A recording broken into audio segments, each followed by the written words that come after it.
All right. Good morning, everybody. Happy Tuesday. Welcome back. This is the morning show. We just came back from a lovely week-long hiatus. We were out in Sonoma, California, doing our thing, talking charts, hanging out, drinking wine. We're back in the saddle. Let's see if we remember how to do the show. I think we remember. Hasn't been that long. Let's see. Who's the guest today? Ryan Detrick will join us in about a half hour or so. We'll have Patrick Donawilla from the chart report on in like an hour. And we have about a week's worth of charts, like a giant backlog to cover. So let's get this show on the road here. Let's bring JC on. Let's bring Steve on. And let's go. Hit the like.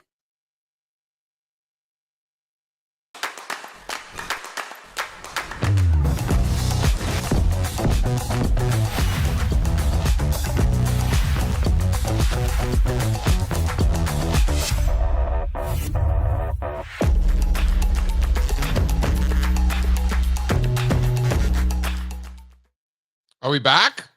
Who's back? We are. Boys are back in town.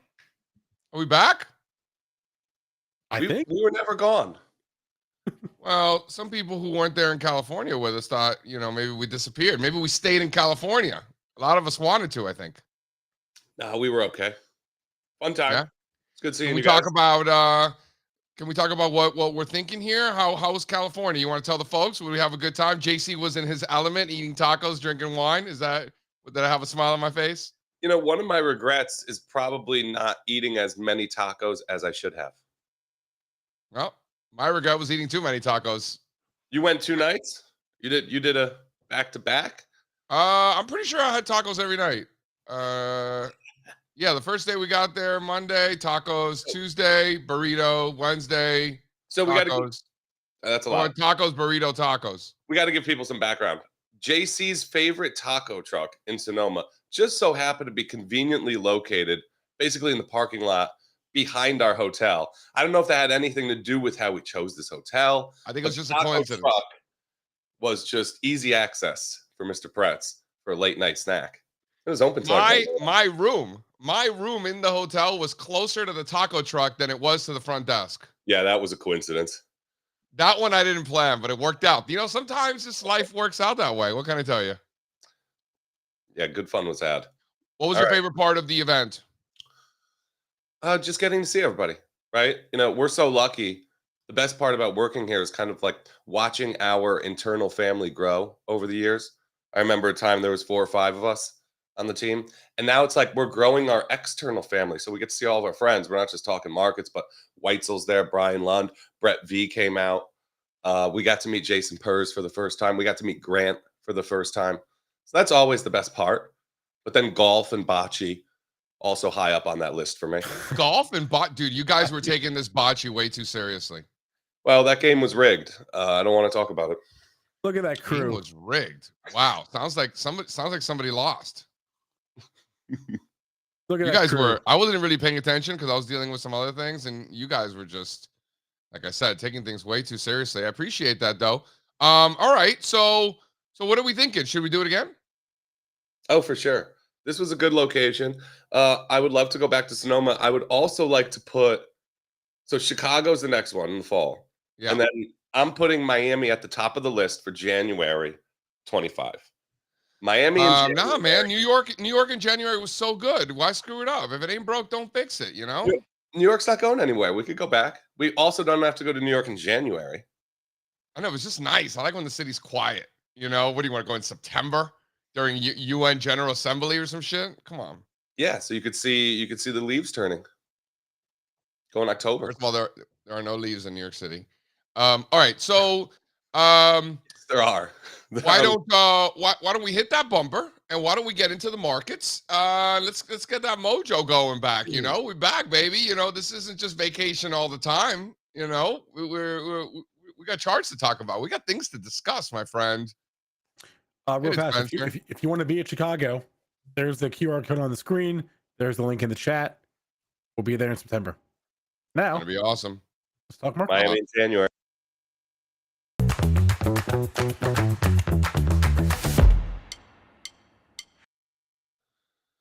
All right, let's do a quick little rundown. We got the Dow futures doing nothing this morning. Basically flat. down 30 points. S&P futures up 8 handles, pretty much, flat 15 basis points. NASDAQ futures up 25 bips. That's 46 points on the NASDAQ futures. Bond futures are flat on the 30-year, 10-year up just a little tiny bit on those bonds. Crude oil up 2% this morning, back above 79. Copper up 1.5%, back to 483 for the copper. Gold up 1%, 2360. Silver, hello. Is this right? Is silver up almost 5% this morning? Yeah, that's right. That sounds right. Silver pushing $32 this morning. Volatility 12.5 on the VIX.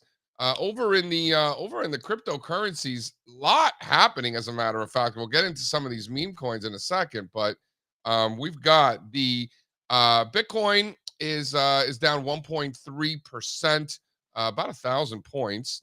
Then we got Ethereum up about 40 basis points, right around 3,900. And then just to be clear, that Bitcoin last price 68,443. Solana 171, basically flat this morning. And total crypto market cap, Spencer Israel, we are looking at 2.5 trillion. But I'd like to bring everyone's attention to the dominance of these meme coins. You got Floki. Floki's market cap is currently pushing 3 billion. This is the 40th largest token. This is Floki, up 11% this morning. New all-time highs. The Bonk up 10% this morning. New all-time highs. The Bonk, that's the 43rd largest token. Again, 2.9 trillion. Very similar to the Floki. Dog with hat. Also up 9% this morning, making moves. We don't even book a meme, new multi-month highs. You're ridiculous. We don't even discuss any of the pre-market performance from any of the largest stocks in the world. But you're over here going down the cap scale, talking about Pepe the Frog and Floki. First of all, I did not mention Pepe the Frog, but if you'd like me to, Pepe the Frog also making new all-time highs yesterday, pushing $7 billion in market capitalization. I'm not bringing it up because it's a futures rundown where we're talking about the 30-year bonds. This is mostly to reiterate that while we were in California, gallivanting in the Bay Area, eating tacos and drinking JC's wine. But that's not the story. The meme coins were memeing. So what's the story? Tell me what the story is. The ETH, right? That happened while we were away. All right. So tell the folks what happened with the old ETH. I don't really know. But they announced that basically ETH is following the path of Bitcoin. I don't know when these funds will come to market, but they apparently approved the spot Ethereum ETFs. And that was pretty quick. I don't know if the market was expecting this or not. I have no idea. A little quicker than, we had on the chat. Remember when Bitcoin was approved, the next question was, well, when is Ethereum going to get approved? Remember that? And we were all like, oh, within the next 6 months, sometime this summer, I think was kind of like our consensus answer, sometime this summer. There was somebody in the chat that said first week of June. That was pretty close, That's right. That's right. He reminded us on Twitter this weekend. He did remind us on Twitter this weekend. Nice shout out there. I think it could take a while for them to come to market still. I don't know what that looks like. If anybody knows, drop in the chat. Let us know. Yeah, that'd be great. We're getting a little caught up ourselves on the local gossip. Spencer, do you have any insights on this? We're probably at least a month away from actually getting one of these things, right? What they did was they approved the concept. They didn't approve a specific fund, right? So now we have to get the funds. They have to apply. They have to get through the door. So it's going to be a minute, right? It won't be tomorrow. They didn't get fund approval yet. Right. Got it. I would think that this time around it should be a smoother process. The infrastructure is already in place because of Bitcoin. I was thinking the same thing. And if you're these guys and Coinbase too, anybody who has anything to do with this, you're trying to build a nice little machine here so you could just keep running more and more of these funds through. So I would imagine they could do it pretty quickly if the regulators allow them to. And it seems like that's what's happening. All right, can we get into we're all OG TradFi bros here. So can we get into consumer discretionary making new 10-year lows relative to the S&P 500? What do we think about that? Mr. Strazza, what do you tell the folks what this means to you? And I'll tell them what it means to me, but why don't you tell the folks what it means to you? What do you think this is? This is a risk-on ratio. Really, what we're measuring here is risk appetite, which is are investors favoring risk or are they positioning defensively, right, in safe haven assets? we look at different ratios like discretionary versus staples, high beta versus low volatility. We do similar things in other asset classes like copper versus gold or high yield versus treasuries, right? What we're doing is we're putting offense in the numerator and defense in the denominator. This one's probably not as good as discretionary staples because you have the S&P 500 in the denominator. I would rather put something more defensive like staples, but more, it's just relative. You're getting more risk in XLY than S&P 500. And what you're seeing here is discretionary printing this monster top. And this would not be good. You wouldn't want to see this chart break down in the middle of a bull market. Let's remember. Yeah. What are consumer discretionaries? You've got a ton of Amazon, Home Depot, Tesla, McDonald's, right? Those are the big cap stocks. Yeah. But these are essentially where consumers spend our discretionary income, retailers, automobiles, home builders. And if you say, well, this is because Amazon has been an underperformer for years, and that's what's dragging this. And while that is true, and Amazon has been a severe underperformer, I think on a relative basis, Amazon peaked like back in 21. So this has just been nasty for Amazon for quite some time. When you go down the cap scale and you look at consumer discretionary small caps, also very similar to the Amazon underperformance. So small cap consumer discretionary, bigger picture underperforming, really a leader off the 22 lows for sure. And that really came to an end in February, and the underperformance has started since then. When you look on an equally weighted basis, which is something I know Strazza really likes to do, a lot of us really like to do that to get perspective, kind of eliminate the Amazon effect, right? Yeah. Let's just look at all the large cap consumer discretionary stocks and relative to an equally weighted basket of consumer discretionaries, consumer discretionaries equally weighted versus S&P 500 equally weighted, also making new 52-week lows. So even though consumer discretionary market cap weighted like we're seeing here, and you can go to the next one, Spencer, to look a little bit shorter term. The slide 3. You could see shorter term that the market cap weighted consumer discretionary space making new 52-week lows relative to the rest of the market, making new 10-year lows relative to the rest of the market on an equally weighted basis, also making new 52-week lows. So JC, even though Amazon is certainly underperforming, it's not the reason that consumer discretionary is underperforming. JC, this pivot low that we're taking out right now in this chart, is that May of 2022 by any chance? The pivot low? What do you mean the pivot low? The pivot low where we got an oversold reading 2022. Yeah. Is that May of 22?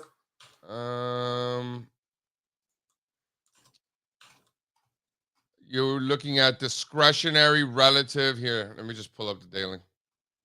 So this is consumer discretionary relative to the S&P 500, and you're talking about the December 22 low. Is that what you're referencing? Yeah. Those are the December 22 lows. December 22.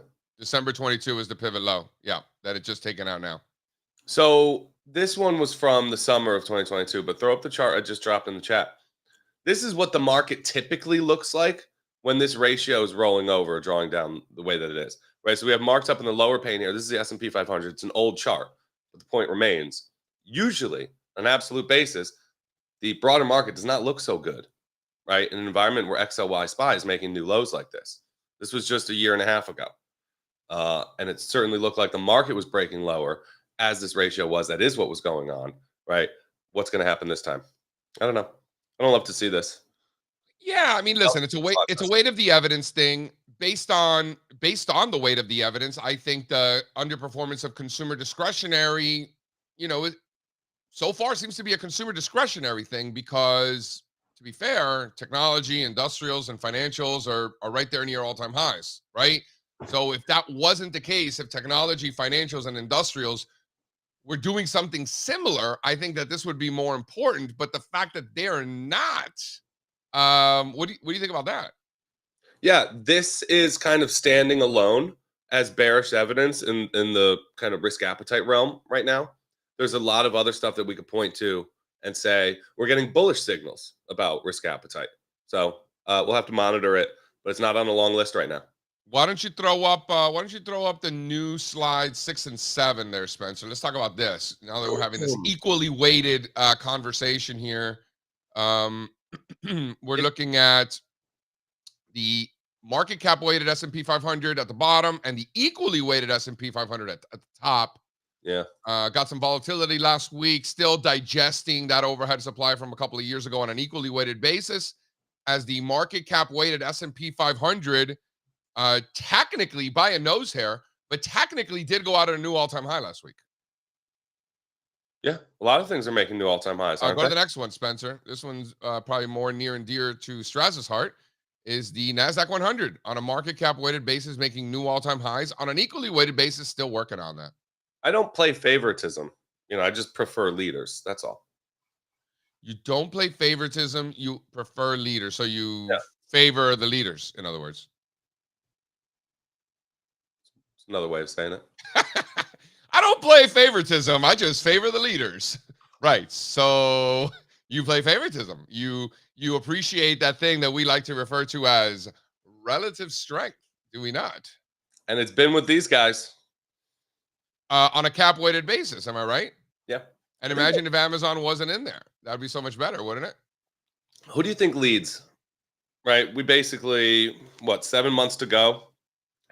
If you had one vehicle, right? Because a lot of people have this, right, as a decision to make. You want to be in the Qs or the SPY? Right now. Do I want to be in the Qs or the SPYs between now and the end of the year? Yeah. So a QQQ SPY ratio, right? In other words? Yeah. I think you got to do Qs, right? That ratio right now looks pretty crazy. Or we're right at the 21, 22 highs. Yeah. I don't know. I mean, they're really not that different. The SPY, I mean, the better question is Qs or Dow. Yeah. The better point is you're probably not going to look back and be like, I wish I was in this one instead of that one. Sometimes the performance gap actually can be pretty material in favor of the Qs, but it is rare. And it'll go back. It should go back and forth. So the Qs actually just closed at a new all-time high relative to the Dow Diamonds on Friday. I don't know if you caught that. I didn't. But yeah, wow, it looks great. Here, Spencer, why don't you throw up this chart? This is really this because that's the bigger question, Strazza. It's not NASDAQ versus S&P. It's here. Throw up the new slide 8 there, Spencer. This really tells that story. It's growth. So it's not really NASDAQ versus S&P. It's NASDAQ versus Dow is really the question you're asking, isn't it? So it's growth versus value. Probably new all-time highs. I think you want to continue to be in the growthy stuff for now. Rates go down. You would think so. In an environment that this chart is making new all-time highs from here forward, right? Rates got to be going down, no? I think they got to not be going up. Yeah, that's probably right. It's probably less about them going down and more about not going up. Yeah. Yeah, that's probably right. I think this level works right now for these stocks. They've proven that, right? All year.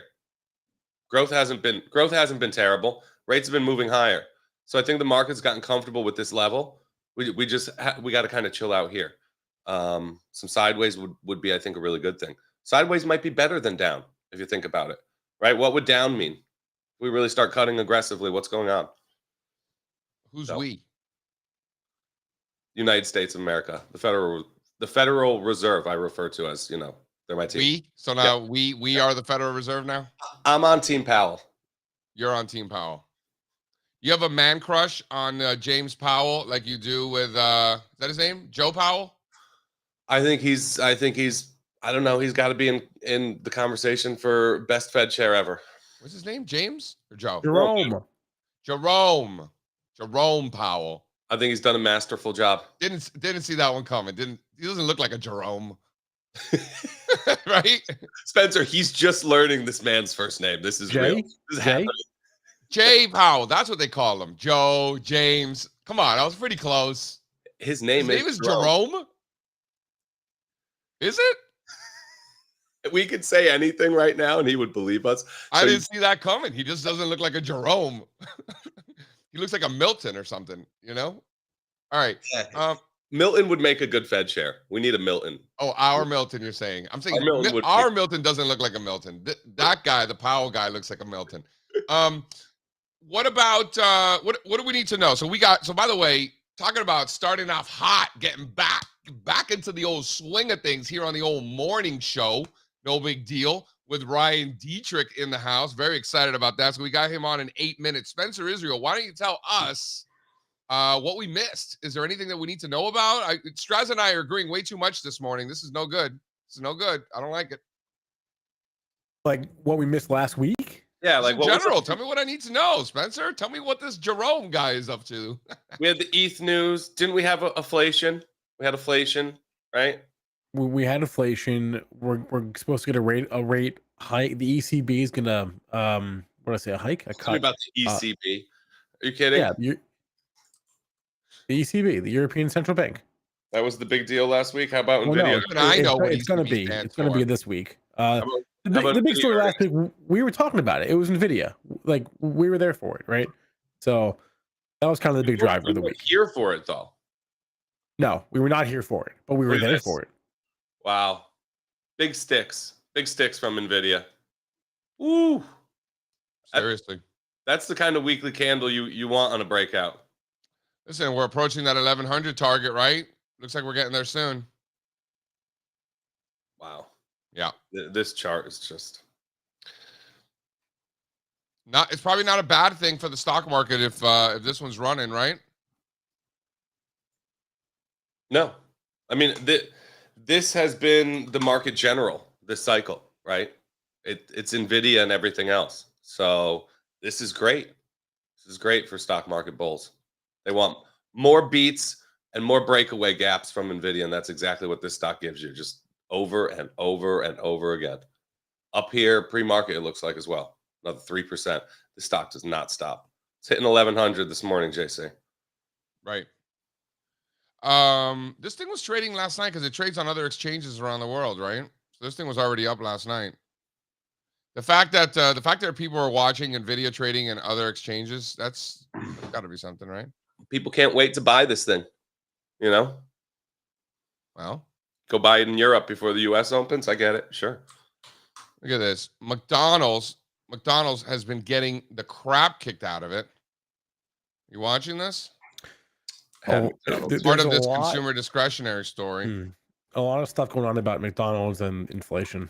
McDonald's seems to be the They poster. raised their prices too much. Yep.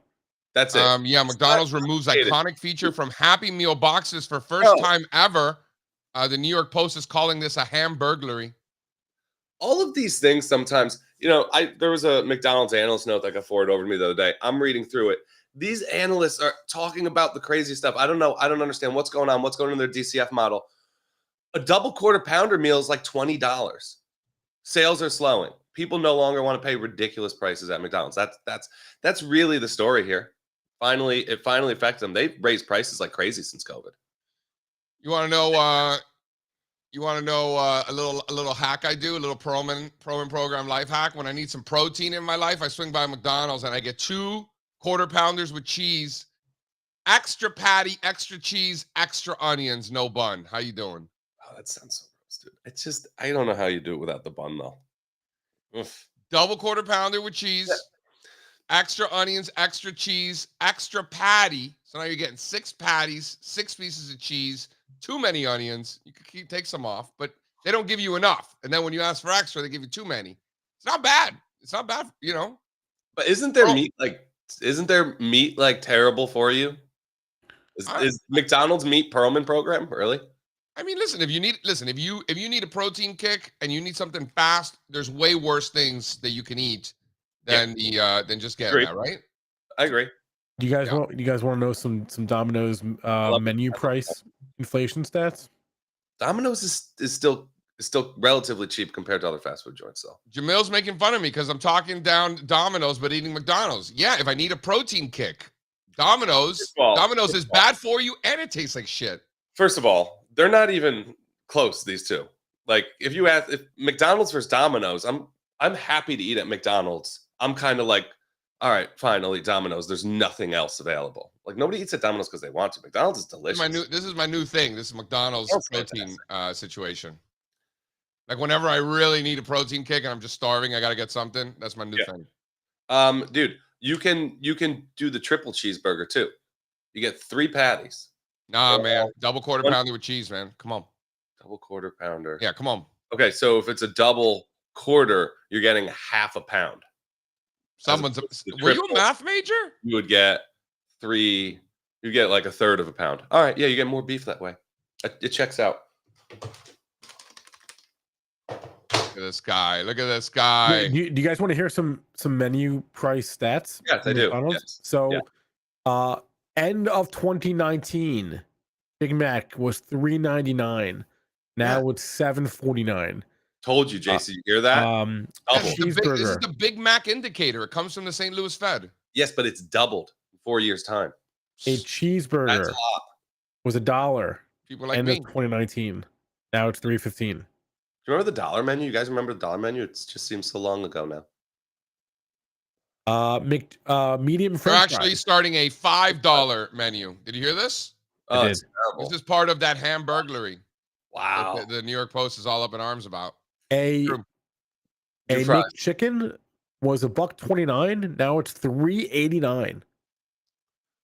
Yeah, it's too much. Can we get into It's this too much. next chart? This is a good segue here to slide 9 before we get old Ryan Detrick up in the house. I want to Sure. talk about recessions and unemployment.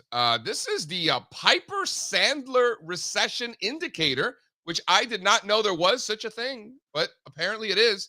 So this is the unemployment rate with a 3-month moving average. Is that right? Yeah.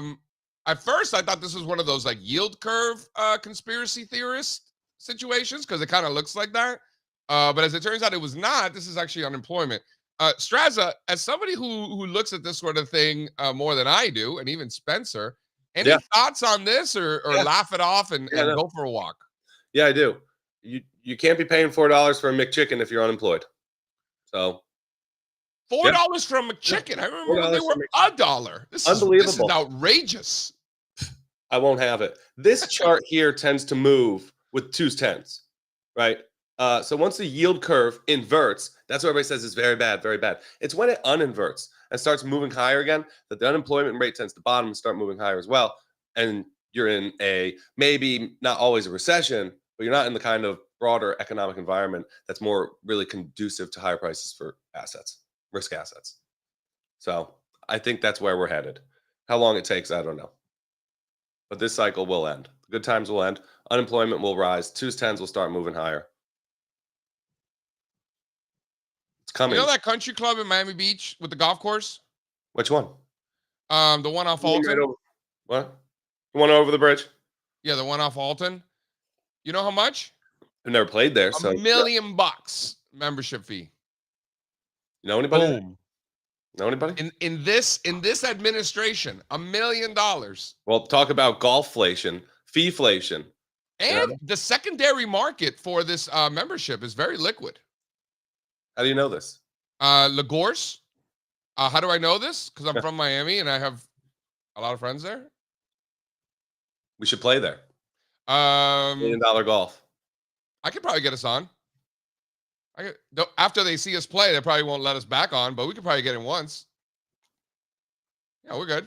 What do you say we bring in old Mr. Detrick? Do it. Mr. Detrick's coming to Chicago, by the way. Oh, great. We saw Detrick, back in January? Detrick was there in January, yeah, at the party. February, at Josh Brown's birthday party that he includes me in. Ask him why he had to leave dinner early. I got to take the interview off. I need to go gargle salt water. Go gargle your water. All right. Ask him why he left dinner early that night. Ask him where he was going. I will. Let's do it. He knows the answer. Yo, Jay, we've been friends for a long time. Make the call. I mean, this is pretty professional, guys. Nice show you got going here. Mr. Ryan Detrick in the house. What's up, my man? Hey, JC, I'm glad to be here. I was on CNBC like 3 hours ago. So I've been looking forward to this one all day. It's going to be a lot more fun and it's not as early. So thank you. Hey, you're welcome. It's the least we could do, Thank you. know? So Mr. Detrick, for the folks who might not know you, if there are any left who don't know who Ryan Detrick is, I mean, let's be serious. Why don't you tell the folks from what perspective, from what lens you view these financial markets? Boy, that's a Well, that's a tough question. I don't even know. I mean, so I've been in this industry over 2 decades. I think I met you the summer of 2012. I remember that. I was in New York City. I did some tweets, and you said, "Let's hang out." So I grew up trading options for about 11 What did we years. do? So remind me, did we go like on a mandate? Like what happened? We did. You invited me to lunch. We went to lunch right by the NYSE, that little the Stone Road, or you know what I'm trying to say? What's that? What's that Stone called? Street. Stone Street, yeah. So you took me to Stone Street, we hung out, and we've been buddies ever since. So yeah, that was pretty neat. That's when I really started realizing this is cool. You put something on Twitter, X now, but Twitter back then, and you meet somebody and you make a friend, and there you go. It's Twitter friend, and they keep growing from there. But I traded options for about 11 years, so I kind of that's where I got this trading mentality. And then I got out of that world, started managing money at an RIA. Bounced around. I've always been a research person, but currently for almost 2 years now, almost 2 years next month, I've been at Carson Group, which is one of the largest RIAs in the country. It's a lot of fun. We manage money, right? We manage billions of dollars of clients' money, but we also create a lot of content. And I live kind of in both of those worlds. And I absolutely use technicals. I'm a strategist. I have to use the F word, fundamentals sometimes for the crowd. But believe me, end of the day, I think technicals and seasonality and momentum, those are things I really focus on and love to talk about. Before we get into current markets, I'd love to hear your thoughts. I know you had a great experience at LPL Financial. You were there for many years. Now you're at Carson. What are some of the differences in your role and your Yeah. perspective? How is it different?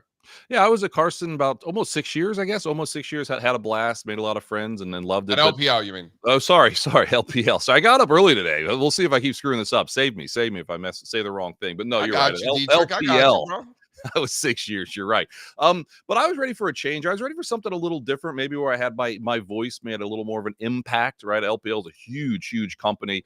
Carson's pretty darn big, but you know, it's neat because the research team we're building. I know Sonu Varghese has been on with you guys before. I get to work with him every day. Sonu is super smart. We've got a little smaller team, but our voices are heard, and it's so much. I think it's more impactful. The things that I'm doing, the way I want to view the world, the way I want to do more videos and content and have fun and have a voice. And those are some of the things I'm doing. But end of the day, a market strategist at one shop to the next isn't all that different, honestly.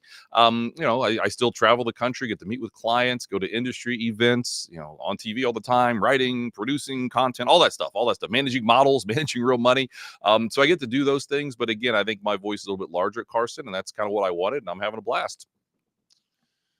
So, I mean, for me, you know, before stocks can start to go up, they got to stop going down. Yeah. And that happened in June of 22, right? That's when the new 52-week lows list peaked, and things started improving from there. S&Ps ultimately bottomed in October of 22 and really got going. So, I mean, one can argue that in a few weeks, we'll be hitting the 2-year anniversary of this bull market, whether you judge it from when stock stopped going down, or whether you judge it from maybe the October low in the S&P. Either way, been a bull market for quite some time, right? Would you agree with that? No, absolutely. You know, and I know I follow you guys very closely. I know you were banging that drum a lot the second half of 22, and we moved overweight equities in December of 22. And believe me, I know when we were bullish, you were bullish. There weren't that many of us that started 23 saying there were positive things happening, looked at us like we were crazy. Fortunately, that works. But you're hold right. on, Ryan. What's that? What you were saying, there's something bigger going on. You know, you're like, oh, you and I were talking about buying stocks and we're bullish going into 23. Part of the reason we were so bullish was because nobody else was. Yeah. They were so bearish. In fact, after that bear market, instead of the shorts covering their shorts as stocks fell down throughout, you know, most of 21 and into 22, they were actually adding to short positions throughout the rest of 23, into 22, into the fourth quarter of 22, coming into the year of 23, super short. So let's remember a big reason. I don't want to speak for you, but I'm pretty sure part of the reason that you were so bullish, like me, was because of the lack of bullish. Right? No, absolutely. I mean, believe me, if everybody's thinking alike, somebody isn't thinking. General Patton, and I know on the screen, I'll talk on the screen in a second here, but you know, then the work Sonu did on the fundamental front, I know it's not, this is technicals talking, but he saw a lot of reasons to think we weren't going to have a recession. So if you lay all these things on top of each other, everybody's pricing in the end of the world. If you don't get it, you could have an explosive move. And I mean, listen, I came on with you a couple times last year talking about this.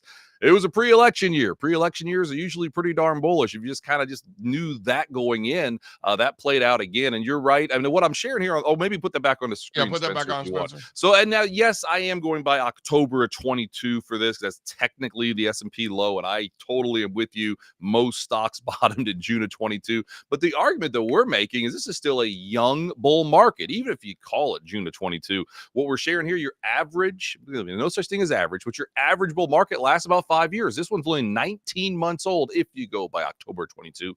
And again, remember the first year of the bull market, JC, is up only 21% from October to October. Everybody said, oh, it's the weakest bull market ever. And yeah, it was right up there. But we said, listen, that could just mean you play catch up. And absolutely have we done that clearly just since October of 23 with this big rally. You know, can we talk about the reset of sentiment that we've seen this year? You know, coming into February, you had newsletter writers, the most bullish they had been in years, really since the top of the last cycle. You know, individual investors, active investment managers, you know, pretty extreme levels the way we aggregate it. Then you got some pretty serious corrections. Technology fell 10% on a large cap tech fell 10%, small cap tech fell 14%. You had the NASDAQ fell 8-9%. You've got the S&P and the Dow fell almost 6%. You've got consumer discretionary communications down 8-9%. You know, small caps in general down double digits, right? So like, you had corrections under, you know, I don't want to say underneath the surface because you saw them at some of the index levels also, but certainly at the individual stock level, the new 52-week highs list peaked in December of last year. So you had that sort of slowdown. And there's two things that I want to point out. Number one, you know, a very well-deserved correction after one of the greatest 3-month periods ever, right? You know the stats better than me, but pretty spectacular unwind there, October, November, December into January. You got that correction, but also the sentiment, how fast sentiment reset, which I wanted to ask you about. So can you talk about how you think about this? Did it reset the trend to springboard that back half of the year rally? Are you surprised the sentiment reset so quickly? Talk to me about all that. Yeah, I'm not surprised it reset so quickly, I guess. I mean, you could argue it took almost a year of rallying for it to take place. But yeah, then we had the strong end-of-year rally last year. Remember, we had some bulls on some magazine covers. And you could argue the magazine covers weren't quite as bullish as it looked. But still, we didn't see bulls on magazine covers, you know, until earlier this year as well. And it's interesting because the S&P corrected, I think, 5.4% on a closing basis. And like you just listed a lot of the other numbers there. I mean, listen, your average year sees about 7 different mild 5% pullbacks, right? You see on average 10% or a year. Remember last year's 10%? Hold on. Yeah, go ahead. It averages 7 5% corrections. Yeah. Wow, that's a lot. That's more than I thought. There's a lot. There's a lot of them. You know what? I might be 7 5% corrections and 1 10% correction. Yeah, you know, I think I misspoke. I'm sorry. Thank you for catching me again. It's 7 3%ers and about 4 5%ers. So that's right. And that's probably what more you were thinking. But then that even then, it's See? An average of 1. I call bullshit on this. This well, isn't, I got up too early for CNBC. So I hear you. No, you're right. But here's the bottom line: once a year on average doesn't mean every year has one, believe me. But you see a 10%. That's why we were so amazed that 10% are into last October, where everyone just got bearish. But let's talk about this year like we are. So we had that. We do think we had that flush out. I mean, we had VIX almost in backwardation, not quite, but almost back in April, right on an only 5% S&P because, like you said, a lot of other areas were more, pulled back more. But the key thing, last time we saw something like that from the VIX spot versus 3-month futures inverted was the financial crisis, regional bank crisis. Remember how scary that was? Of course, I'm being facetious to a degree, only an 8% correction, but there were some pretty scary headlines. But there were some incredible amounts of fear. And what I love, and you guys will probably talk about this too, the VIX, right? The VIX historically averages about 20. That's fine. But for years, it goes beneath 20, and for years, it trades above 20. We've been on record saying we could be in one of those periods for years. It consistently is beneath 20. We saw the VIX spike up over 20 just for a minute or two there, a cup of coffee earlier in April or so. And now, I don't know, where are we? 12 right now, you know? So I think we're in another one of those periods, JC, where a VIX of 20 is actually high, and that might be an opportunity for investors and traders and people to buy. That's exactly what we did in April. We added a little bit more equity pretty risk. Even we've been overweight all year. We added some more back in April. Well, let's talk about seasonality, because you're one of the few Yeah. guests on here that basically starts out their description of themselves by someone who looks at seasonality. Like, there might be one other person on the planet, and we know who that person is, who would say something similar. So that's certainly fascinating about you. Mhm. Election years, Yeah. incumbent president, this whole sell in May and go away thing, it don't work. Quite the No. opposite. The Yep. bottom tends to be in May, and you tend to have those strong summer months in those election years. Can you talk about that? Yeah, maybe Spencer put that one up that shows the 2 years of your maybe not quite that. Well, we could talk about this one.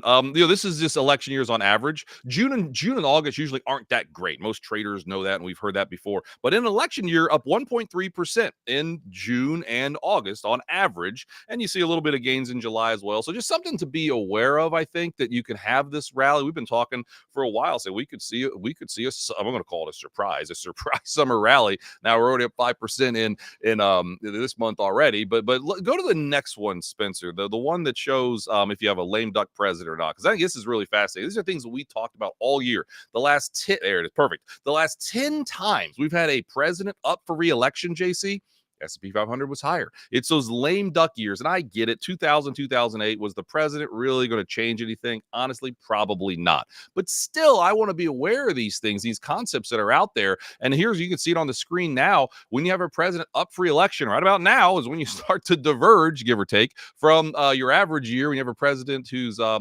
lame duck, when things spiral out of control. So it's never just one thing to look at. But then hold on, isn't Yeah, a lame duck? Isn't the lame duck a president that's in office that's no longer going to be in office? That is correct. So are we just assuming that Biden's going to lose then? No. I'm saying Biden's orange. I mean, Biden's a president up for re-election no matter what. I mean, that's But where then we why are. is he? So then why is he?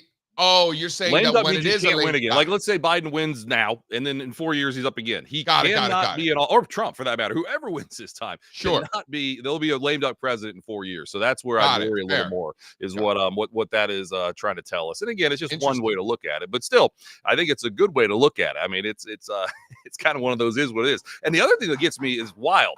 This is May. Usually May isn't that strong of a month. I know, Spencer, I sent this one too. If we were to gain 5% in May, and I know May's not over for the S&P, I get it, but that is the best month out of all of them, JC, for the next 1 year's returns. Listen to this. After 5% gain in May, the S&P's never been lower, up like 20% on average a year later. Again, that's the best month out of all of them. So it's just one little tidbit, little nugget, but these are the nuggets that I kind of stack on top of each other that I've been stacking on top for a while that still say we're in a bullish trend. We'll see if we finish strong for Throw the that month. one I up, don't know. Spencer. That's a good chart. Throw that one up. I think I put it in there, Spencer. I'm pretty sure I had it in there. I think. Spencer's a little under the weather. We beat up on him pretty good last week in Oh, California. that's right. Yeah, how y'all feeling? Yeah, everybody hanging in there. Everybody's a lot of tacos, a lot of wine. Yeah. Well, wine country stuff. That's what you got to do. But anyway, there it is. You can see there. It's kind of one of those. It is what it is. If we gain 5% on the S&P in May, like we are right now, that's pretty darn strong. Never lower a year later. It is what it is.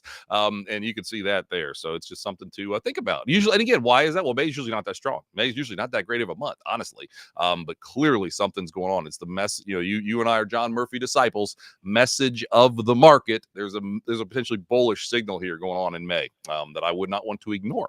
No doubt. Dawson's asking how far this data goes back. It goes back to 1950. Is a good That's one. Correct. Yeah, that is correct. Mm-hmm. So Ryan, sticking with the Sonoma theme, you're coming to Chicago in September. Are we on board? I hope so. Yeah, it's literally my son's birthday, but I hope I can swing it. Yeah, Are we bringing your kid to the Cubs game? That might be the way I can swing it. But no, it sounds like an awesome VIP time. suite. We're all set up, bro. You know how we roll. Oh, I know. That's the thing. I know how you roll. That's why I want to come. I absolutely know that. Like you guys were talking a little bit ago, like we hung out. I guess it's February. Your birthday, JB's birthday. That was a lot of fun. Just to Why'd see you leave everybody. early? Strazza's dying for you to tell the audience why you had to leave dinner early that night. Well, I didn't leave that early, but I did leave a little bit earlier than others. So I'm an old school kind of metalhead. I like Metallica and bands like that. So Pantera, who didn't tour for 20 years was at Madison Square Garden, and I had to go. So I literally went, JC, for the last maybe 6 songs because I hung out with you all night, and then I went and caught the last 6 songs. And again, I'm an old school loud metal band guy, you know. So anyway, it was really, really cool to see Pantera at Madison Square Garden and hang out with you and JB on the same day. That was a pretty cool day in February this year. It's good times, Ryan. We Yeah. appreciate you coming by. Why don't we talk about sector rotation? Yep. You know, you've got, let's call it 11 sectors or so, depending on who you ask in the S&P, in the S&P 500. Technology had one of the bigger corrections of the sectors, now making new all-time highs again. You've got the NASDAQ 100 closed at a new all-time high last week relative to the Dow Jones Industrial Average. Yeah. I think that gives us some insight on sector rotation. High beta stopped outperforming low volatility in December, has really flatlined. Now, high beta hasn't underperformed low volatility, but stopped outperforming. So those are the things that are sort of on my mind. Consumer discretionary hitting new 10-year lows on a relative basis. In market cap weighted consumer discretionary, new 10-year lows relative to S&P on an equally weighted basis, also making new 52-week lows. So this isn't just like an Amazon thing or a Tesla thing. Right. This is a consumer discretionary sucks thing, right? How do you think about that with financials as strong as they've been, industrials as strong as they've been, technology, communications as strong as they've been, and discretionary really struggling? Would you just bucket that as just a consumer discretionary thing, or do you think there's something bigger happening here that we need to monitor? Well, we were just bucketed as there's an issue with the consumer discretionary and kind of move on, so to speak. I mean, the 3 groups were overweight with the models we run are indeed industrials, financials, and communication services. We're more neutral technology, yes, but we're underweight consumer discretionary, and I think rightfully so. And what's interesting, though, and I don't want to get too fundamental on this, but I mean, Sonu looks at a lot of the data on the consumer, and the consumer, I mean, they're still spending, right? I mean, how was Napa Valley? Was it crowded? I'm going to assume the answer is yes. Well, we went to Sonoma. Okay, Sonoma. You get a better feel for the people in Sonoma. Napa's like Disney World, Ryan. Let me school you, son. Napa's like Disney World. It's like Times Square in terms of visiting, the best Cabernet arguably on the planet. But in terms of like community, there isn't one. Sonoma is where California was founded as a republic. In the 1800s, California was its own country for almost a month. That's why the flag still says California Republic. That was actually, that battle took place right in Sonoma Square, right in the plaza where we were all hanging out. So the true history of that North Bay area comes to Sonoma, where the mission was built in the 1830s, right? This was the 21st mission. Those are all the Spanish missions all along the West Coast. So this was the last one. So that's, it was the Augustan priests that were planting grapes to make wine for religious purposes, right? That's where all of that started. And then Napa, over the years, they've added bougie restaurants and bougie bakeries and, give the people what they want. People are spending a ton of money on wine. Might as well throw some Michelin star restaurants in there to make a couple extra bucks. And that's what Napa is. What the community is in Sonoma. And people were partying, Ryan. The anecdata suggests that people were partying. It was great. So I saw, Atlanta, I believe, is the busiest airport in the United States. Just said all-time record, right, for people going through TSA, like just this weekend, right? So again, is the consumer really tapped out? We're gonna say no, but again, from the consumer stocks point of view, listen, we've been underweight and we're still in that camp. Now, I will say where we are probably our largest bet so far this year, JC, has been overweight mid caps, and I know they haven't done quite as well, and we get a little fundamental on this because we just think inflation is going to improve. I mean, we started to see rents improve last month with the CPI data. We'll see with the PCE data on Friday, but nonetheless, probably our largest overweighting is mid caps, but also financials and industrials. On that weakness we had last month, or April, in April, we added a little bit more. We've been in high yield for a while. We've been at high yield bonds. We've done a lot better than treasuries last I looked. But again, we think we're probably near peak interest rates here. I'd love your opinion on that. And we think maybe a couple Fed cuts are going to come. So we moved out of a little bit of high yield, added it to industrials and financials back in April. And for the first time in 2 years I've been here, we actually added just a little bit of treasuries. We have been very underweight duration bonds because we thought rates were going to go higher. Sonu said the economy is going to be stronger, so higher rates. But we actually added a tad. We're still underweight bonds relative to stocks, to be very clear. But we're seeing something. Do you think rates have peaked here? What's your take? You know, I think Strazza said something earlier that it was like, for growth stocks to keep doing well, do you necessarily need rates to fall? I think it's more like, do you just not need rates to go up, right? Yeah, Like if rates good kind of point. stay muted sideways, I think that's probably the best case scenario, no? Yeah, no, you're right. And we've been, when everyone was saying 6 or 7 cuts this time 4 months ago, give or take, we were always saying probably more like 2 or 3 because we thought the economy would be a little bit stronger. If you have 7 cuts, listen, you probably have an economy that's in a little bit of trouble. And I know we're both big fans of Jeff DeGraff. He's been sharing that 2-year potential head and shoulders top, so at least in the short yields or shorter yields there in 2 years. So that's something to something we're watching there at least. What was your favorite restaurant last week? Where'd you guys go? What was your favorite one? Tacos? What'd you do? Tacos, bro. Yeah. Dude, these Mexicans, man, they don't mess around, bro. Yeah. They don't mess Yeah. around. Yeah. It is Figured. it is truly something. The burritos, just the because you're getting bougie Mexicans, and then right in the heart of wine country. So like the food needs to be better because it's wine Right. country, and then Sure. these Mexicans are real Mexicans from Mexico, right? Like these aren't like half-ass Mexicans that have been here for multiple generations. Like these are freshies. Okay. So these guys, man, they are. Sounds good. God bless these people. God Sounds good. bless them. Sounds good. Yeah, I don't know if you hear. I don't know if you hear the buddy. banging. Cash Like only. literally, we're getting carpets put upstairs. Do you hear the banging, JC? Do you hear that or no? I did hear So, banging. so just so everybody knows, literally right now is when my wife picked.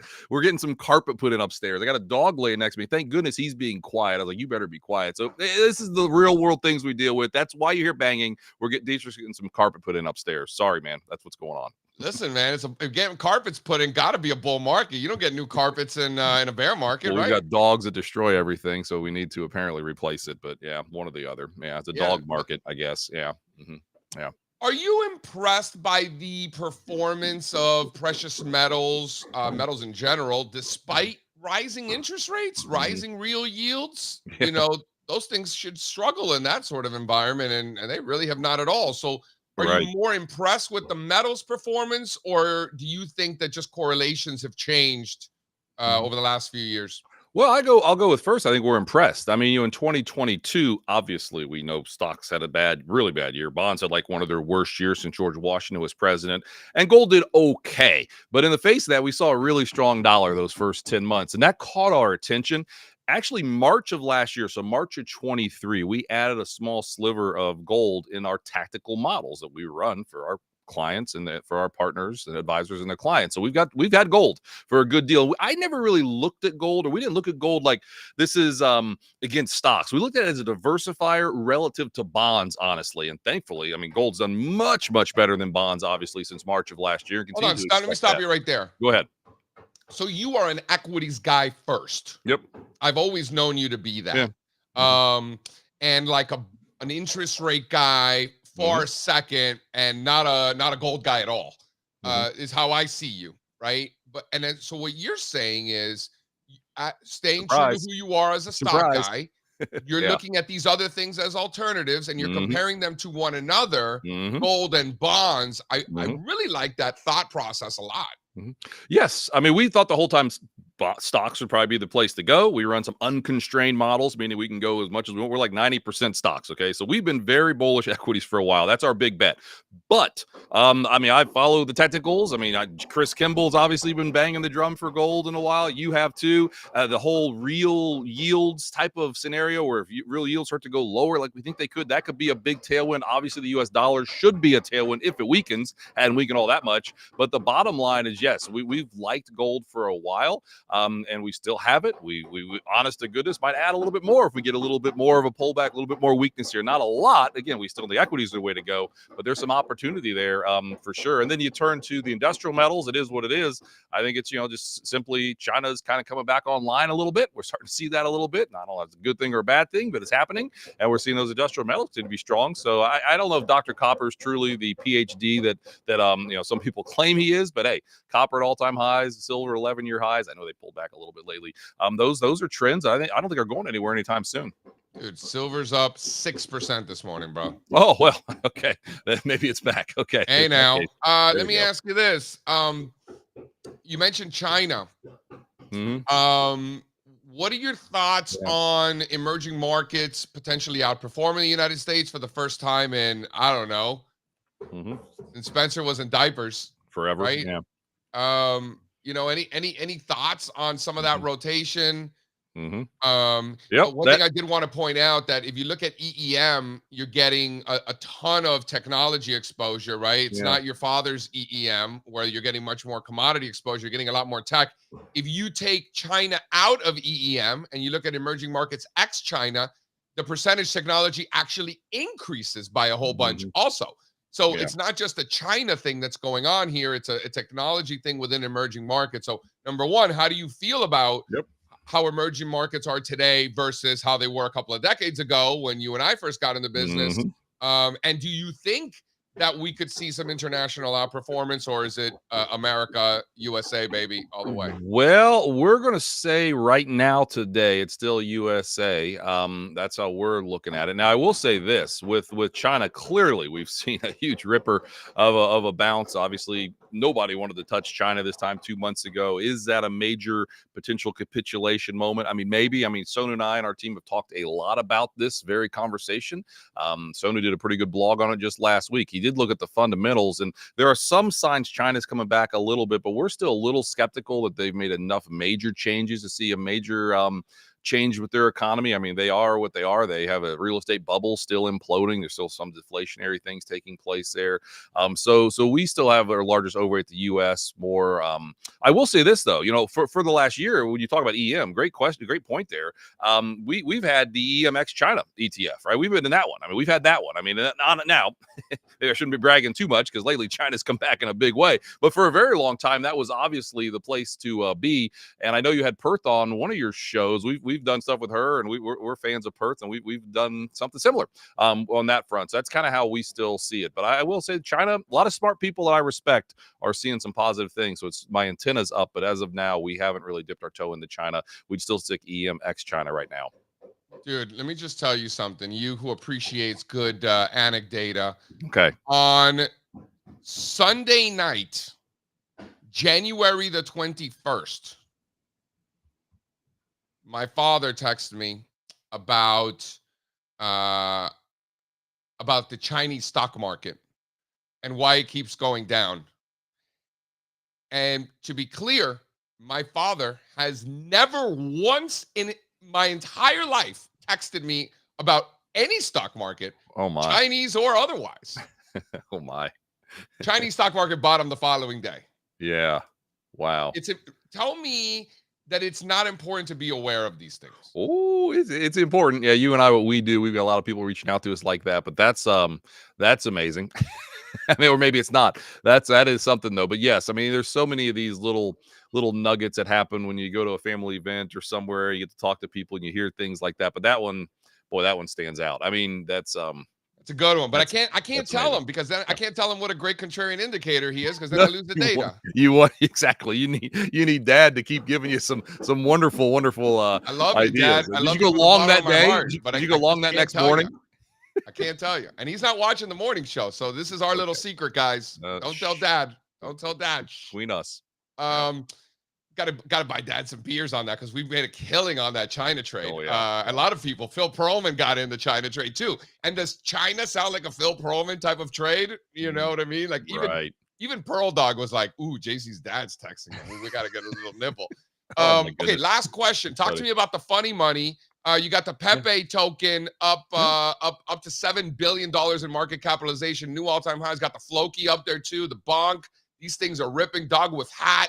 Yep. Coming in hot these days. Not to mention the blue chips, the old bellwethers like Bitcoin and Ethereum and Solana and Binance for that matter, continuing to push up against those all-time highs. Yeah. As somebody who works specifically with financial advisors, how do you think about all this? How do you talk to them? What kind of questions are you getting? And then we'll let you run. But I'm really curious your thoughts on this. No, yeah, definitely. So, Carson was one of the very first RIAs to approve some of those brand new Bitcoin ETFs. We approved them, 2 months ago now at this point. And I know we got some weird looks in the industry. My attitude is always like, listen, if somebody wants to invest in it and their advisor's okay with it, we want to give our advisors the keys to invest in it. Now, here's what's interesting. We're talking anecdotal sentiment.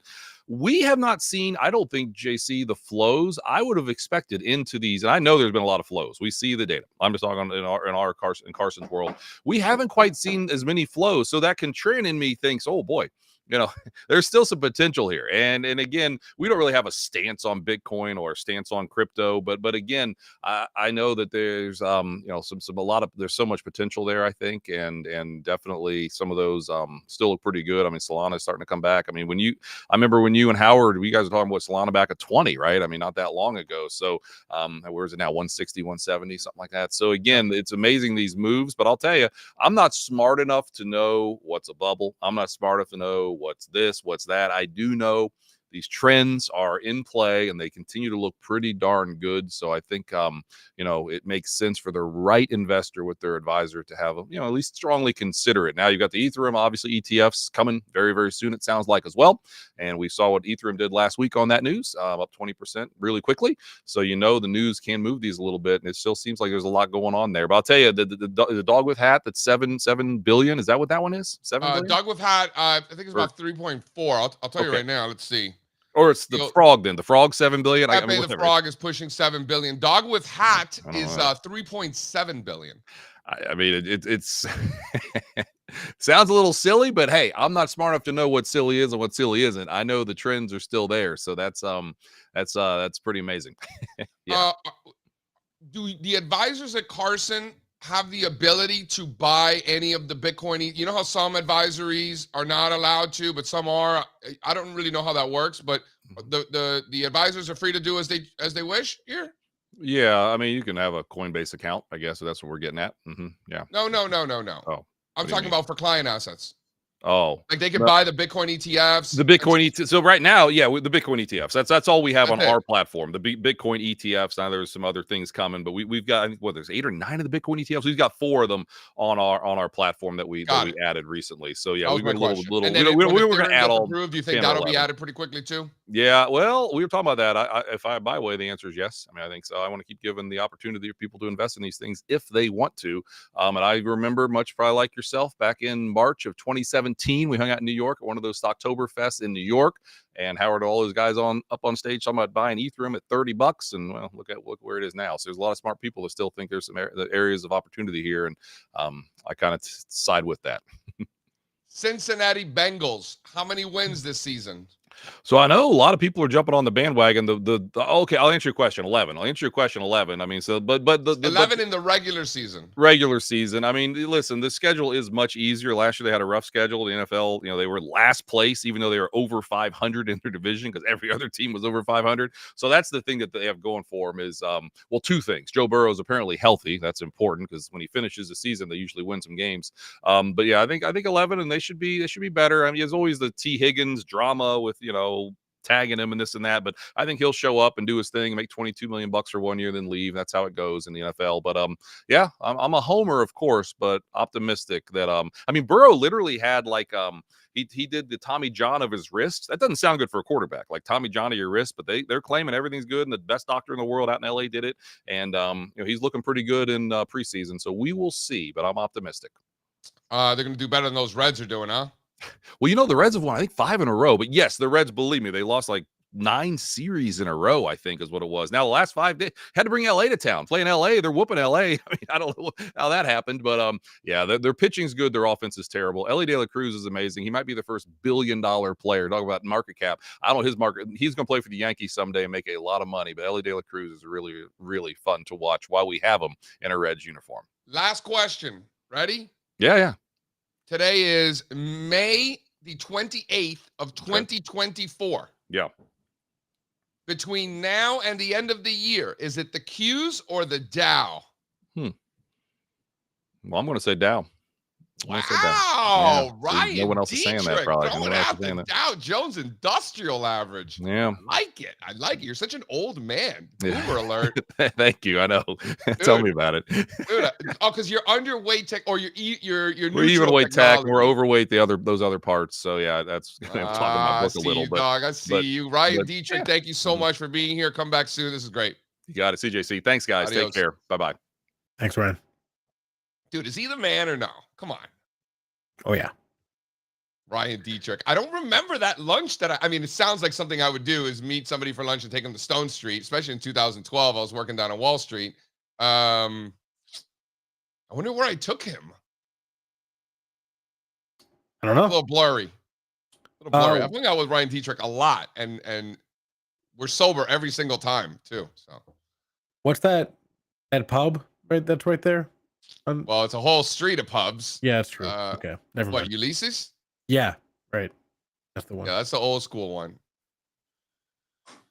All right. There were definitely no drugs done in those bathrooms at all, ever. Hey, I love his chart about the performance during the fourth year, depending on whether it's a lame duck or a new president. That just goes back to, and we had a discussion about this at the Portfolio Accelerator because we were looking at trading volatility or an expansion of volatility into the election this year. And someone made the great point. Hey, we actually have a higher degree of certainty for this election than we usually do because they're both incumbents, right? So for the same reason, that's why the market tends to perform better when they know that they might have the same guy in office. This time, not only is it a new president in his fourth year, but the guy he's running against is also an old president. So we just have a higher degree of certainty than usual in this election. I think that's a good thing. I believe it would be a lesser degree of uncertainty. Sure. Isn't that the same thing? I don't think so. No? It's not so much a higher degree of certainty as it is less uncertainty. So news in Miami, Spencer, we have a couple news items to hit. The first one, have you heard of the new bank cafes, guys? The bank cafes. They're like coffee shops, but they're banks. Like Capital One. Banco Santander, one of our favorite Latin American banks, just opened a new one in Coconut Grove, Mr. JC. So what happens? You go in there, get a coffee, and then maybe open a bank account, or maybe not. Like, I don't know. Is it bank first or is it coffee shop first? I don't know if they even have bank employees there. I'm not sure. Okay, Capital One did this a few years ago. Yeah, did it work? I've never been to one. I'm gonna go to this one.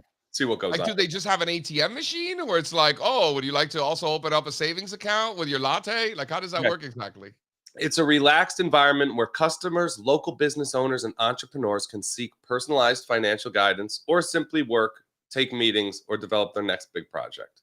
So yeah, it sounds like there are bank employees there. You can do bank things, but also drink coffee and take. You know, I know quite a few bankers down in Miami. I'm going to inquire about this new thing. What is it called?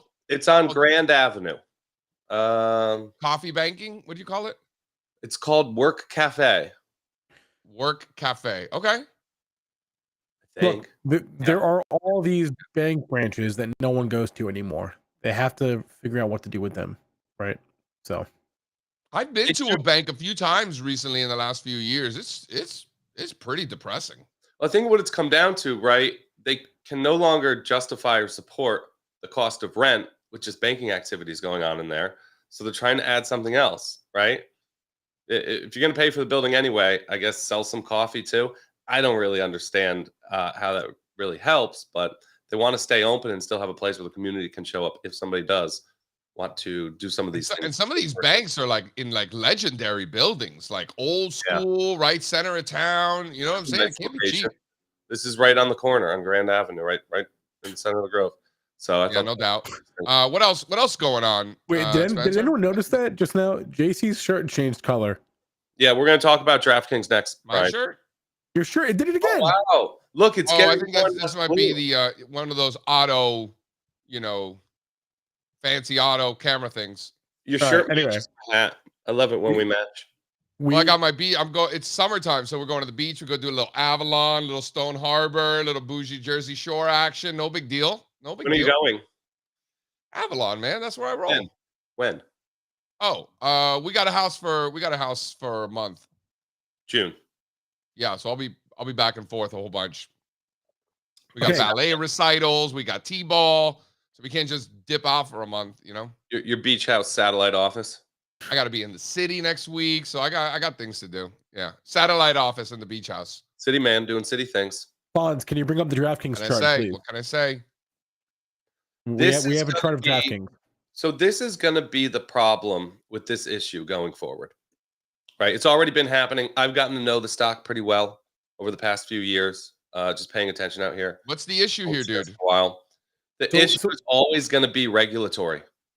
They're going to come after these guys. They're going to be growing like crazy. They're going to be able to pay all these fines, and in this case, increase taxes, right? And they're going to remove prop bets in certain states, maybe all of them. And you're going to get headlines like this every now and then. And why are they going to ruin? But just because nobody wins, they're just giving money away. What do you mean? Like, why are they going to remove the prop bets? I don't get that part. It lends itself to nefarious activities by collegiate athletes. Yeah. Right. It's too risky, and I agree with that one. This is America. We should be able to do what we want, but that one's a little bit. You got a college kid who's broke, who knows that he could bet on himself scoring under 10 points. That's no good. I remember when Fairfield had a football team, and I remember some of the guys being like, if there was a line on this game, I'd throw it for what, a couple of $100? I'd do it, like. It's no good. I don't know if they were serious, but I remember having these conversations and not quite understanding. Right. This was a long time ago. So I think it's only a matter of time, right, that they kind of lock down on that. But in this case, Spencer, why don't you read the headline? This is just a state tax situation, I believe. This is Illinois, which is one of the larger betting markets, right? Illinois raising the sports betting tax on sports betting for the state in 2025. So more taxes coming out of the pockets of the sports books into the pockets of the state. I just want to say, Wavy, we love you. I should have known you were from Jersey. We should have known Wavy was a Jersey guy. Couple more headlines I have real fast, and then let's bring Patrick on. T-Mobile is acquiring most of the assets, I think, or all the assets for U.S. Cellular. This was no surprise, though. This has kind of been in the makings. Well, U.S. Cellular isn't public, right? So I think they're owned by a holding company. I believe it's TDS, or they have a significant stake. So that stock's moving on this. Oh, JC, what do you think? I just think it's hilarious that T-Mobile is buying a cell company. No, I'm still laughing about the DraftKings. and Wavy being from New Jersey and getting really excited about Jersey Shore. Love it. Steve, I'm more of a Philly Shore. They call Avalon down the Philly Shore. Yeah, well, do they? Way all the way down. It's like east of DC. It's so far south. They don't call it that. So far south. They call it the Philly Shore. Yeah, Really? that's a thing. You're from Connecticut, dude. You don't know anything up there. I actually know nothing about that area. It sounds lovely. I've never been. It really is. Sorry, Spencer. Awesome. Go ahead, Spencer. No, it's okay. Steve, we have some M&A rumblings in the Bitcoin mining landscape. I think you're into that. Bullshit. Bloomberg reported that Riot is pursuing Bitfarm, BITF, and they said no. So I would imagine Riot's a little lower this morning. BITF is a little higher. Yeah, Riot's I'd call that flat, right? What's that? Yeah, it's flat. It's flat. Yeah, flat. Anything less than 5% is unch. Yep. For Bitcoin miner. And then yeah, it's true. Explain what unch is, Strazza, for those who are unaware. So this actually came from reporting. And if something's up 0.000%, they would put unchanged back in the day. And then they had to abbreviate that to unch to fit it on certain reports. Yep. Last item on my list It's a fun is fact, Strazza. It's a very fun fact. a shout out to Insmed, INSM is the ticker. Yeah. They had very positive phase 3 data this morning. Stock last I checked was up a lot, 120 some odd percent. Yeah, like 130. So top line for Aspen. So this is for what is bronchiectasis? I'll tell you. Bronchiectasis? Is that bronchitis? I'll tell you. It is it's a disease of the lungs where basically you accumulate a lot of phlegm, makes it hard to breathe. this drug, which just got positive phase 3 data, is going for approval as soon as next year, would be the first drug to treat that disease. Hence the big reaction into the stock. And chart on, please. Fun fact, this company is headquartered a mile from my house. There's so many companies headquartered not far from your house. To be I feel fair. like he says this all the time, and they're often biotechs. Yeah. I got a lot of those where I live, no doubt.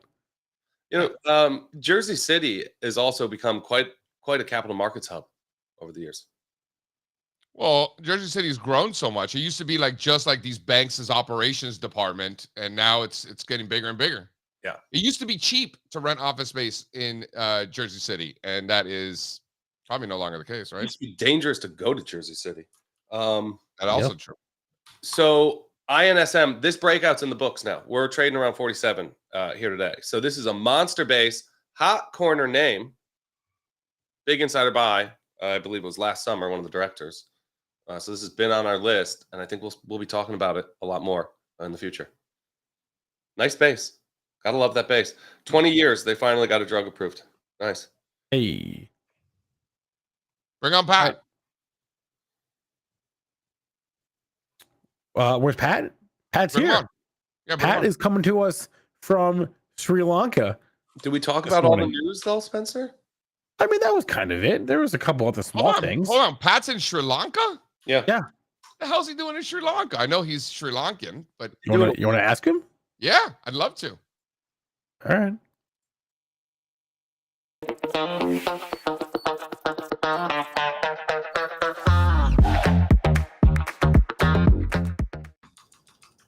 Pat, Yo, how you what's doing? up, man?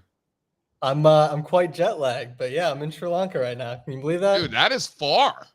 It is far, yeah, far away from Sonoma. We were just there last week. Did you go west to Sri Lanka or east to Sri Lanka? So we went Philly to Doha to Sri Lanka. So You went east. yeah. So my sense of time is just all messed up right now. Wow.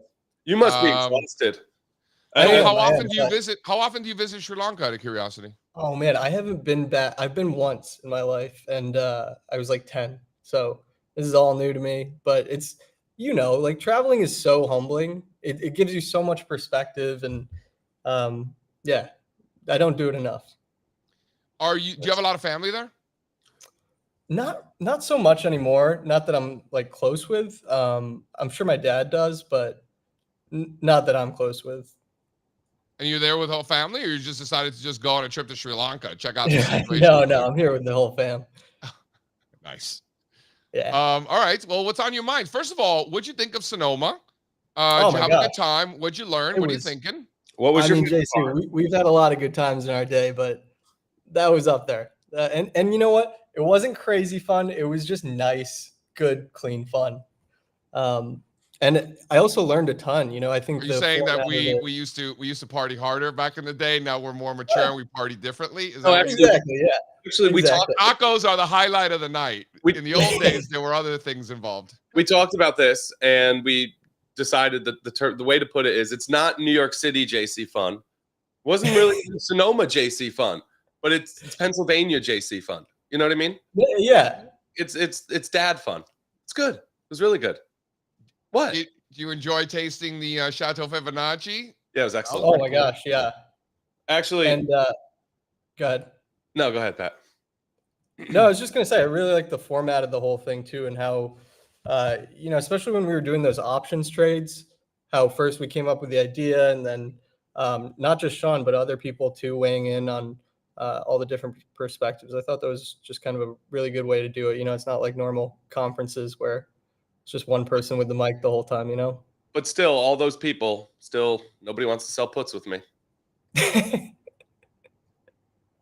Nothing new there. Nobody wants to sell puts with you because you're not getting paid to sell puts. So why on earth would we do understand. something that we're not getting paid to do? That's like mowing someone's lawn knowing they're not going to pay you to do that. Why would you do that? You keep telling Did me. you guys ever figure out the transports thing? Who's right on that? Well, what's the Great. question? The question is, does it matter that the Dow Jones Industrial Average is making new highs and the transports are not? Does it matter? The consensus there was that it does not matter, that JC's just a boomer and JC uses old school indicators. I don't know. I guess we'll see. I think Louis had the best answer. He said, we don't ignore it. You pay attention to it. It's there, but it's just one data point out of a lot. Yeah, does it matter? I don't know. I'll let you know. I'll let you know. But man, big week for tech last week, and it wasn't just Nvidia. Microsoft broke out of a nice 2-month consolidation there. Yep. That's like one of the only stocks bigger than Nvidia. But you know what? I'm watching this week is Dell. Have you guys been watching this thing? Oh yeah. Chart ready. They got earnings. My gosh. Days. Yep. I wanted to talk about this one actually. So this is great. Go for it.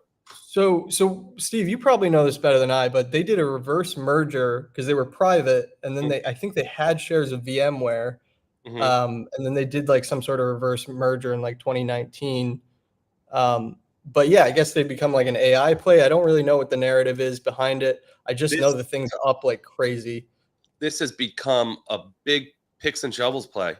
It's these guys are one of the leaders in terms of AI infrastructure. Okay. Whole thing out, and it's still pretty cheap from what I understand. The fundamental people love it, the technical people love it.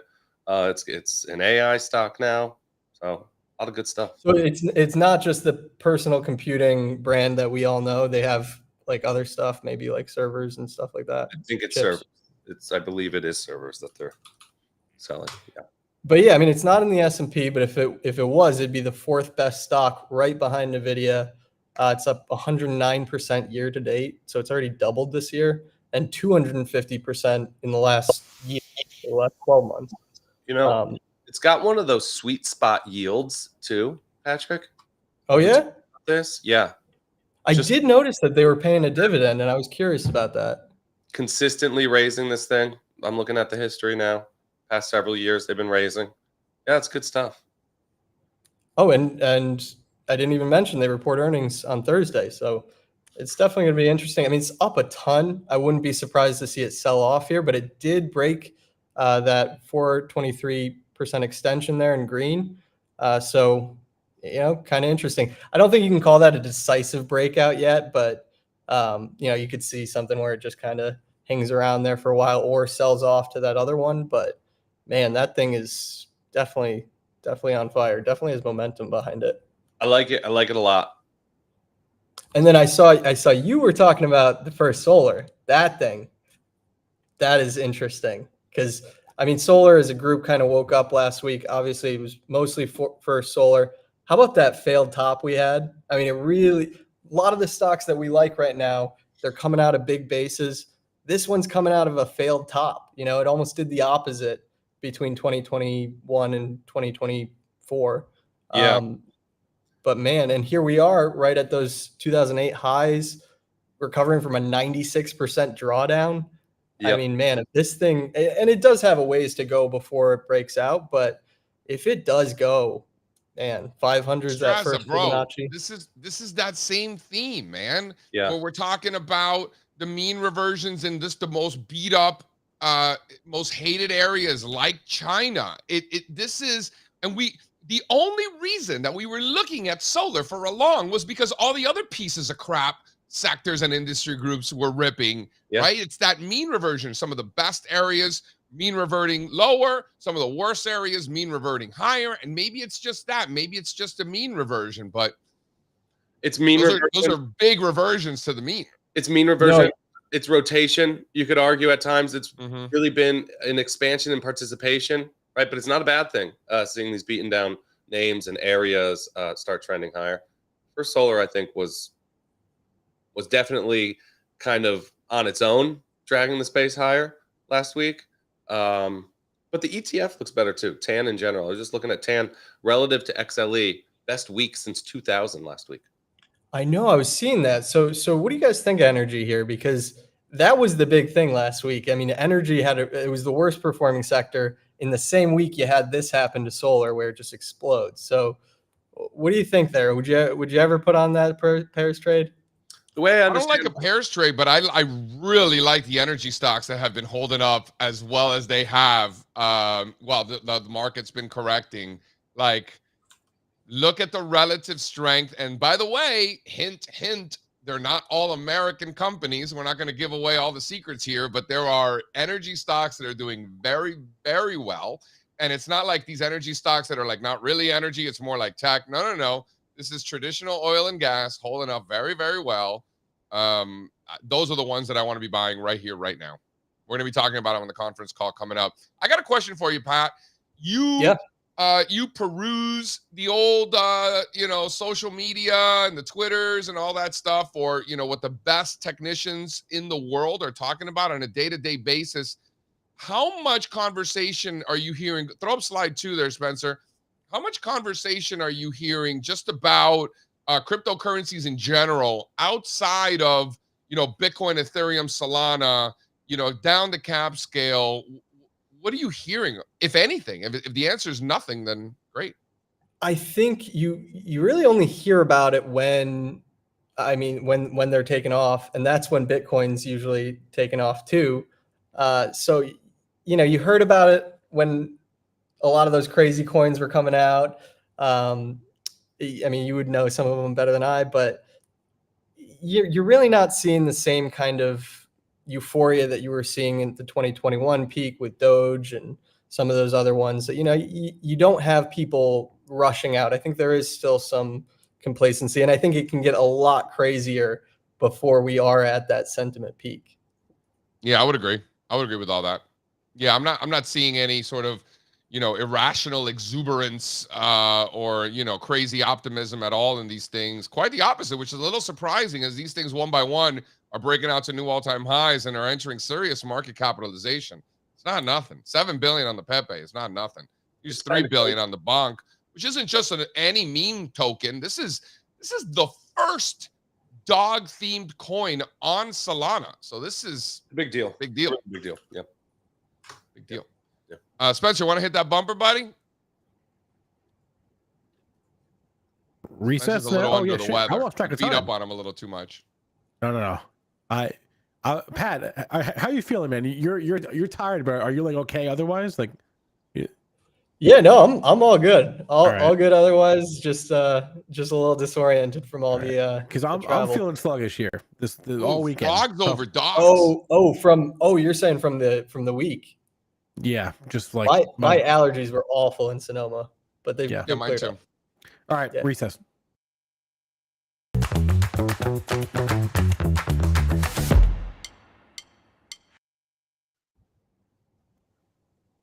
I want to reiterate something that I said at the Portfolio Accelerator. I said it right at the beginning. How